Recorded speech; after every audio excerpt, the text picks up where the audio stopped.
Corona virus के नए variant और साइंटिस्ट के लिए लगातार चुनौती बने हुए हैं। पहले डेल्टा, फिर डेल्टा प्लस और अब कप्पा। राजस्थान के स्वास्थ्य मंत्री डॉक्टर रघु शर्मा हमारे साथ हैं। सर, पहली लहर देखी, दूसरी लहर की हमने भीषणता भी देखी, लोगों को कितना परेशानी हुई ये सब भी देखी, और राजस्थान सरकार की कोशिश भी साफ नजर आई थी, बेहतरीन किया था। अब ये नया वेरिएंट कप्पा, ये वेरिएंट तो अपना रूप बदलता रहता है। बहरूपिया है, बहरूपिया। कभी डेल्टा, कभी डेल्टा प्लस, कभी कप्पा। हालांकि डेल्टा और डेल्टा प्लस से ये कप्पा कुछ कम असरकार है, हल्का वेरिएंट है। और सिम्टम्स तो इसमें भी वही आते हैं ज़्यादातर, स्वाद चले जाना, खांसी, बुखार। लेकिन मैं समझता हूँ कि ये उतना घातक नहीं है, लेकिन फिर भी सावधानी रखना तो ज़रूरी है। अभी राजस्थान में 11 केसेस आए हैं, 4 अलवर, 4 जयपुर, 2 बाड़मेर, 1 भीलवाड़ा। जब से हमने जीनोम सीक्वेंसिंग यहाँ शुरू की है, तो टाइमली हमें वेरिएंट का पता चलता है। पहले हम सैंपल वहाँ भेजते थे, भारत सरकार की जो 10 लेबोरेटरीज़ है उसमें 3-3, 4-4 महीने बाद उस सैंपल का रिजल्ट आता था। वेरिएंट का तो पता चलता था जब वो दौर ही गुजर जाता था बीमारी का, तो ट्रीटमेंट प्रोटोकॉल तय नहीं हो पाता था। अब टाइमली हमको मालूम पड़ रहा है, तो अब जैसे कपा का मालूम पड़ा, तो ये वेरिएंट थोड़ा सा हल्का है और इसमें कोई खतरा नहीं है। एक्सपर्ट से भी हमने पूरी जांच की। तो मेरा मतलब ये है कि राजस्थान में पूरी सतर्कता के साथ जब से कोविड-19 आया है, मुख्यमंत्री जी के नेतृत्व में हमने शानदार प्रबंधन किए, और उसके बाद वैक्सीनेशन में भी हम लोगों ने बहुत शानदार अरेंजमेंट किए। तो नए वेरिएंट के आने से चिंता तो बढ़ती है, लेकिन घबराने की बात नहीं है। राजस्थान के लोगों से मैं तो यही कहना चाहता हूँ कि आप कोविड एप्रोप्रिएट बिहेवियर की पालना सुनिश्चित करें। असावधानी जरा सी भी खतरे को आमंत्रण दे सकती है। तीसरी वेव जब भी आएगी जब हम असावधान हो जाएंगे। अगर हमने मास्क लगाया बराबर, टाइम पे अपने आप को वैक्सीनेट कराया, भीड़ में हम ज़बरदस्ती नहीं जाएं, अपने काम पड़े तो ही घर से निकलें, बार बार हाथों को सैनिटाइज करें, तो तीसरी लहर का खतरा टाला जा सकता है।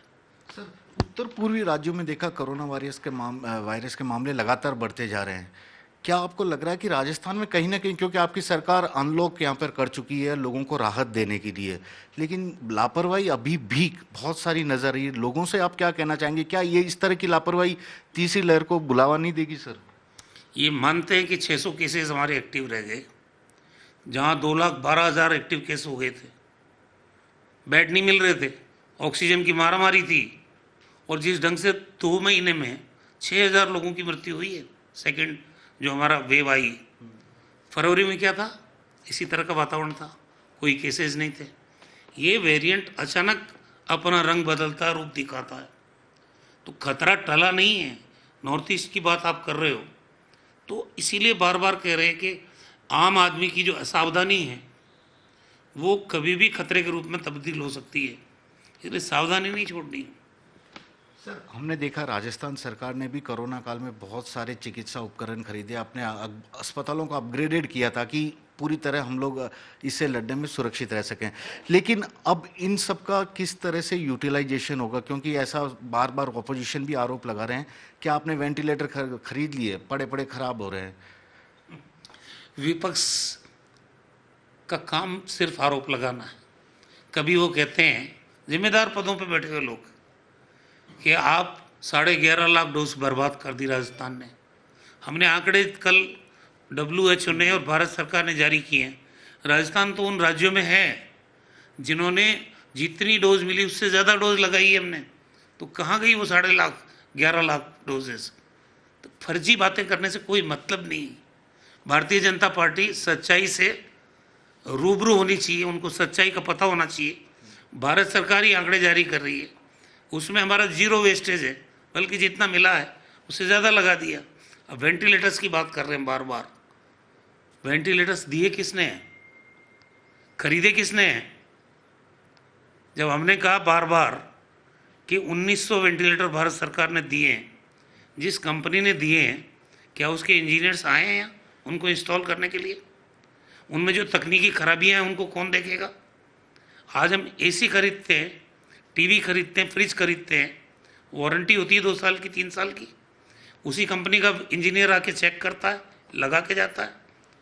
तो जब आप उन पॉइंट्स पे अचानक वेंटिलेटर बंद हो जाए, उनके सेंसर काम नहीं करें, अगर मरीज को हमने वेंटिलेटर पर लिया हो, उसकी डेथ हो जाए, जिम्मेदार कौन होगा? तो पहले अपने गिरेबान में झांक के देखो गलती कहाँ से है। हमने किसी वेंटिलेटर को कहीं भी डस्टबिन में नहीं डाला है। ये तो कह रहे थे वाइल सी, डस्टबिन में डाल दी हमने, गड्ढे में डाल दी। तो प्रोटोकॉल तो भारत सरकार ने जारी किया है, उसी की पालना कर रहे हैं। वही कह रहे हैं कि गड्ढे में आप जो यूज्ड वाइल्स है उनको गड्ढे में डालिए। ऐसे आरोप लगाने से बचना चाहिए जो बेसिर पैर के हों, कोई अर्थ नहीं है उसमें, दम नहीं है। वैक्सीन की कमी चिंता का कारण है, क्योंकि अभी भी देखिए आप कोशिश बहुत कर रहे हैं लेकिन वैक्सीन ही नहीं मिल रही है और लोगों को लंबी लाइन में खड़ा होना पड़ रहा है और निराश होकर लौटना पड़ रहा है। आप मेरे को बताइए, वैक्सीन अलॉटमेंट का अधिकार किसके पास है? ये काम कौन कर रहा है? भारत सरकार कर रही है। तो जो सीरम इंस्टीट्यूट है, भारत बायोटेक है, कितनी वैक्सीन का उत्पादन कर रहे हैं, कितना देश के लिए दे रहे हैं, कितना एक्सपोर्ट कर रहे हैं, ये जानकारी तो भारत सरकार के पास है। तो अब आपने कोटा तय कर दिया कि जुलाई के महीने में आपको हम सरकारी और प्राइवेट दोनों मिला के 65 लाख देंगे। हमारा सेकेंड डोज 75 लाख लोगों का, वो सेकेंड डोज जुलाई में ड्यू है। जब सप्लाई 65 लाख दोगे तो हम तो सेकेंड डोज भी नहीं लगा पाएंगे पूरा। पर्याप्त वैक्सीन अगर मिलेगी तो हम तो 15 लाख लोगों को एक दिन में लगा सकते हैं। राजस्थान ने वो तैयारी की है जहाँ मैन पावर ट्रेंड है, जहाँ वैक्सीनेशन साइट्स पूरी है, जहाँ पे स्टोरेज कैपेसिटी पूरी है। 15 लाख लोगों को हम एक दिन में लगा सकते हैं। हमने एक दिन में 10 लाख 45,000 लोगों को भी लगाया भी है वैक्सीन। लेकिन वैक्सीन नहीं होगी तो कैसे लगाएंगे? तो अब हमने मांग की है, मुख्यमंत्री जी ने चिट्ठी लिखी प्रधानमंत्री जी को, मैंने केंद्रीय स्वास्थ्य मंत्री जी को लिखी, हमें 1.5 करोड़ वैक्सीन जुलाई महीने के लिए चाहिए। तभी हम टाइम बाउंड सेकेंड डोज भी लगा सकते हैं, कुछ लोगों को फर्स्ट डोज भी लगा सकते हैं। वैक्सीनेशन का मतलब ही यही है, समयबद्ध तरीके से वैक्सीनेशन हो। अगर ये ज़्यादा लंबा खींचेगा और उससे पहले तीसरी वेव आ गई तो फिर सुरक्षा कवच क्या है हमारे पास? डॉक्टर रघु शर्मा, राजस्थान के स्वास्थ्य मंत्री साफ तौर पे कह रहे हैं कप्पा वेरिएंट जो आया है उससे लड़ने में राजस्थान सरकार पूरी तरह अपने आप को तैयार रखे हुए। साथ में वैक्सीन की कमी भी राजस्थान में लगातार बनी हुई है। ऐसे में केंद्र सरकार की बड़ी भूमिका की भी ये बात कह रहे हैं और कह रहे हैं कि राजस्थान को यदि वक्त पर वैक्सीन मिल जाए तो तीसरी लहर से लड़ना यहाँ संभव हो पाएगा। कैमरामैन दिनेश कुमावत के साथ श्रीवत्सन, जयपुर, न्यूज़ 24।